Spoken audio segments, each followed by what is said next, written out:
সহ্য করতে পারো না রে যুবক।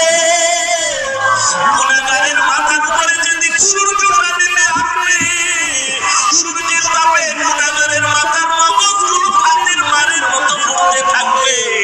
ওই সময় সহ্য কেমনে করবি? একটা বেতের বাড়ি দিলে সহ্য করতে পারি না। যদি গুনাহগার হয় কবরে যায়, ফেরেশতাদের আঘাত কেমন করে সহ্য করব? চিন্তা ভাবনা করে দেখলাম দুনিয়ার সম্মান টাকা পয়সা কিছুই না।